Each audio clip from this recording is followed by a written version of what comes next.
I'm in the mood for some horror. Let's see what my friends have to recommend. Let's see what Samantha Leanne has to say. So the next thing that I ended up listening to on audio was Kill Creek. It's by Scott Thomas, and it's not necessarily your basic haunted house story. You're taking 4 authors, horror authors actually, from like various subgenres. They all write horror, but they all write very different kinds of horror, and they're being interviewed in this supposedly very famous haunted house. Let's see if my library has it. Let's see. What? Huh? They don't have it? That's, wow. That's surprising.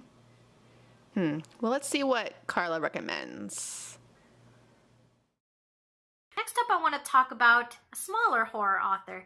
His name is Michael McDowell, and the book that I want to talk about is The Elementals. Now, The Elementals is one of my favorite books. Michael McDowell is sadly not as known because he was a very big pulp horror writer back in, I want to say the 80s or 90s, but he died really tragically and a lot of his books went out of print. His books are slowly coming back into print, and The Elementals is probably one of his more popular ones. It follows 2 families, the Savage and McCrae families, and this takes place in the Deep South. These 2 families are very old money kind of families. They have 3 vacation houses located on a secluded little sandbank. The Savage family owns one house. The McCrae family owns another. The third one just stands kind of alone, and it's been slowly eaten up by the sand over time. But one summer when the families go to the sandbank for a trip, somebody ends up going into the third house, and then creepy stuff starts to happen. Let's see if they have The Elementals by Michael McDowell. No.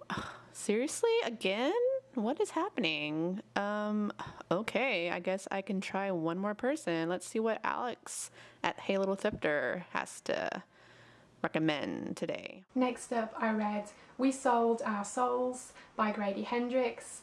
This is his most recent novel, and it just came out earlier in September, and I got a copy of this from NetGalley, and this was such a great read. I really enjoyed it.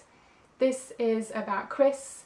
She was part of a 90s heavy metal band, and just before they really made it big, the lead singer, Terry, decided to leave the band and set off on a solo career. And the more she finds out from her old bandmates, the more she realises that something strange really did happen one night, which led to the breakup of the band. And Terry actually sold their souls in exchange for his own fame and fortune. Yeah, I really liked Horror Store. Let's see if my library has his new one out. This is so frustrating. I can't even take this.